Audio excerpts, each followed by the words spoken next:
I'm debating whether I play that Dinner for One Please James on Valentine's Day, whether people might not notice the irony of it.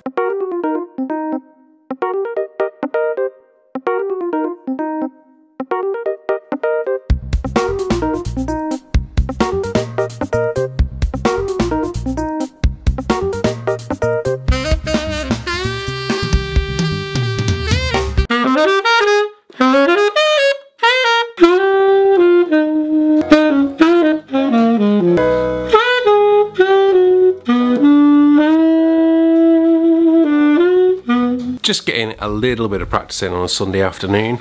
This book I found on my library shelves around there the other day in this vlog.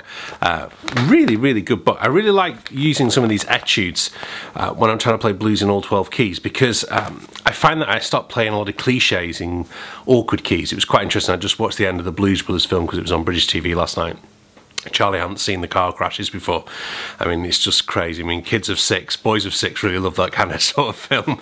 But I really love the music in it. But one thing it reminded me of, my first gig was playing in a Blues Brothers band, and so many times you're playing blues in E concert or B concert, and so you've really got to have your chops together in those other keys. And when I went back and played with a few bands when I was in Ireland, I realised that I didn't tend to play so often in those keys, so I was kind of stuck with certain cliches.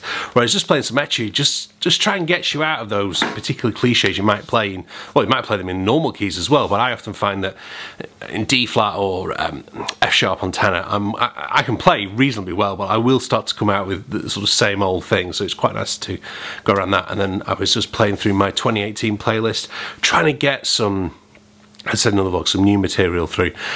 I'm debating whether I play that Dinner for One Please James on Valentine's Day, whether people might not notice the irony of it. Anyway, who knows. Anyway, just about an hour to go now till this broadcast comes on. I'm a little apprehensive. I won't say I'm nervous, because it's out there, it's done, but I'm apprehensive how it might sound, because I've got experience of BBC sound engineers before. We did a live radio broadcast years ago at a festival at Cheltenham. We had a 6 AM sound check call, having done a gig at the same festival the night before. Got there, they had a U87, I think it is, a really expensive, fantastic microphone. The sound in the room was amazing. It's one of the best, you know, really everything sounded great. I had to do a solo over the Mercy Mercy Me. It sounded great in the room.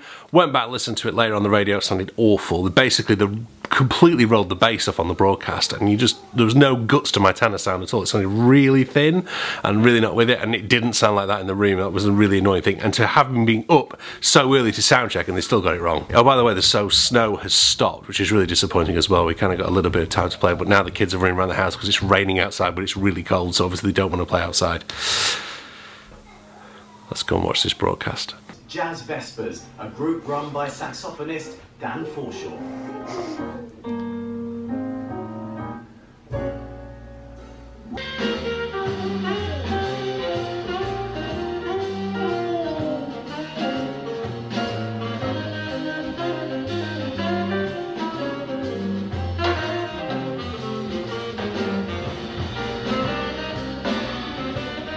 I'm pretty happy with that. It wasn't great. There was a bit, I'll explain in a minute, with the solo that went off. But before I show you my thing, I just want to play, this is kind of not a bit different from what normally on the vlog, but I remember watching the Royal Wedding back in 2011 and hearing the descant over this verse, and for me it's really special now to be kind of working across the road from Westminster Abbey. I mean, I just love that choral music, but when you delve into it, the reason it kind of sets my juices flowing so often is there's loads of flat 9s and sharp 11s in there.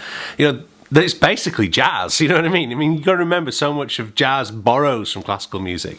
So, you know, when I sort of went into it and sort of, why is that really getting me the goosebumps going on the music, on the descants? Quite often it's those flat 9s, 11s, 13s coming through.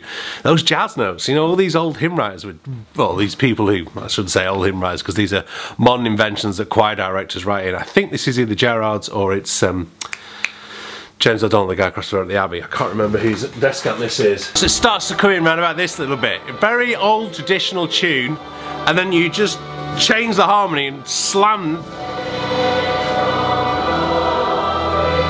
And then the kind of falling melody. You know, if you're not into the words, just listen to the music.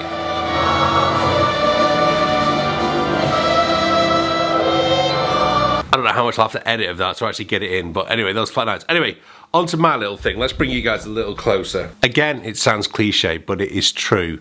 I work with some incredible musicians, and that enables it to make a good sound. I mean, I think Joel is just so in the pocket. Chris's voicings are fantastic. Richard's swinging away. Adenike and Alison. And I didn't realise until this afternoon this was my grandma's favourite hymn. Never knew that. It wasn't my choice to choose this one. I kind of got asked to do this one. The two I wanted to do, one of which is on the album, got binned. And then this bit, I'll put a still in now. They've flipped me round. So my right shoulder is now higher than my left shoulder. I mean, it kind of shows that I'm really not balanced anyway, but the ligature's the wrong way around, the Selma sign's the wrong way around. They've flipped the camera angle. It's so annoying.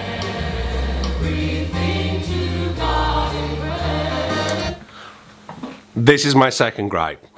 We worked on trying to reduce the length of the solo throughout the week. You probably, if you watch some of the earlier vlogs. And we tried to sort of go, one of the little tricks we do in the music trade, if you're trying to save time, you know, you might, if the song is A, B, A or something like that, you might go back to the B section. But we tried coming out of the A section, at the end of the piece, into the B section, and it kind of worked, but didn't work. So we decided, they said, yeah, it's fine, go back through to the A. And the way the harmonic progression, the way I've set my solo up is to go into this next chord, and then they just cut it into the bridge, which is a totally different chord progression. See if you pick it.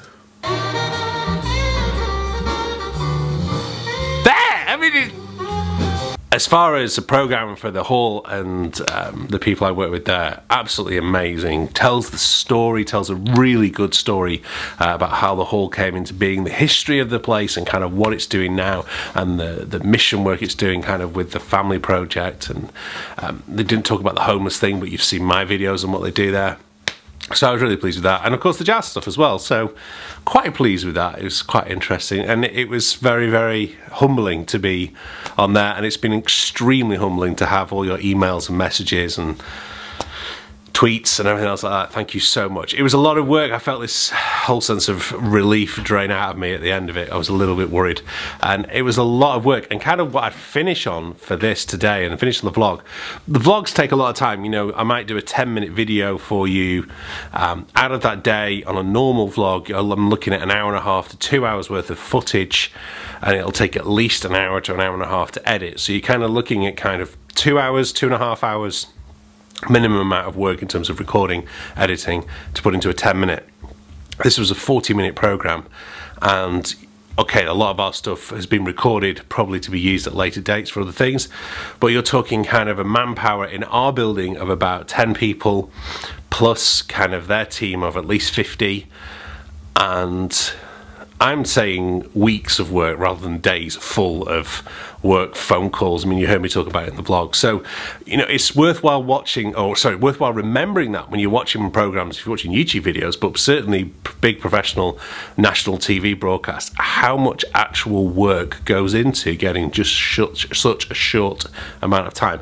And I've got to be open and fair and honest to the sound man. It was a pretty good mix, so I'm quite pleased with that. This is what I was up to yesterday. This is what I was up to this time last year. Thank you very much for watching. I'll see you hopefully tomorrow.